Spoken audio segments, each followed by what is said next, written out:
Putin rejects ceasefire as West ramps up pressure amid renewed push for peace talks. Despite mounting pressure from European leaders and the United States, Russian President Vladimir Putin has dismissed calls for an immediate and unconditional 30-day ceasefire in Ukraine. The push for a ceasefire is part of a renewed diplomatic effort to bring an end to the devastating war, which has now entered its third year. While the West is urging a pause in fighting to create space for diplomacy, Putin appears to be charting a different course. On Thursday, he proposed direct negotiations with Ukraine, set to take place in Istanbul, but notably failed to mention any ceasefire agreement. Ukrainian President Volodymyr Zelensky responded to Putin's comments, calling them a positive signal, suggesting it was encouraging that Moscow is finally considering direct talks. However, Zelensky made it clear that Kyiv would only engage in meaningful dialogue if Russia agreed to halt its attacks first. CNN's Nick Patton-Walsh, reporting from Kyiv, highlighted the stark contrast between diplomatic gestures and the on-the-ground reality.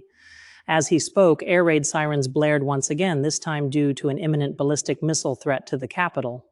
"These threats are part of daily life here," Walsh said, pointing out that Russian strikes via drones and missiles have continued nearly every night, even during Russia's previous self-declared ceasefires. In a late-night address, Putin claimed Ukraine had violated past ceasefires, using this as a justification for rejecting the new 30-day proposal. He reiterated the need for direct negotiations and confirmed Thursday as a proposed date in Istanbul. But European leaders are not convinced. French President Emmanuel Macron, one of the key drivers behind the ceasefire initiative, dismissed Putin's move as a stalling tactic. "There must be a ceasefire first," Macron said, arguing that meaningful talks cannot happen while civilians are still being bombed. He also warned of severe consequences, including a new round of sanctions, should Russia refuse to comply. The White House response has been less clear. While President Trump posted a positive reaction to Putin's offer, it's uncertain whether Washington will back Europe's call for tougher sanctions if Moscow refuses to honor the ceasefire deadline. CNN's Sebastian Shukla in London noted that Putin's move seems designed to shift the pressure back onto the West. "The Kremlin is saying, 'You want peace? Okay, let's talk,'" Shukla explained, "but they're doing it on their terms without stopping the fighting." While direct talks between Russia and Ukraine aren't new, previous rounds took place in Istanbul during the early weeks of the war in 2022. They've stalled amid escalating violence and distrust. Shukla suggested that Putin is once again trying to portray himself as the reasonable party, knowing that Western nations are eager for an end to the war. Meanwhile, Trump, who has repeatedly claimed he could end the war in 24 hours if re-elected, has so far supported the idea of talks but has not enforced any hard lines on Moscow. His administration's approach to Russia and Ukraine has drawn scrutiny, with critics arguing that Trump has sometimes sidelined European allies in favor of direct engagement with Putin. Despite the shifting rhetoric, Washington's stance remains under scrutiny.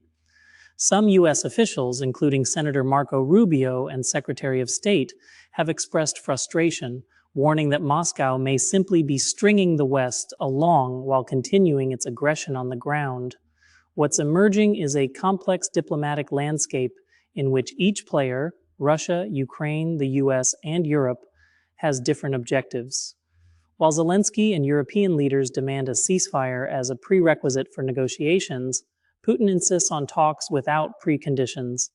Trump, meanwhile, appears focused on achieving a quick resolution, even if it means giving Moscow more leeway. There's also a broader geopolitical dimension.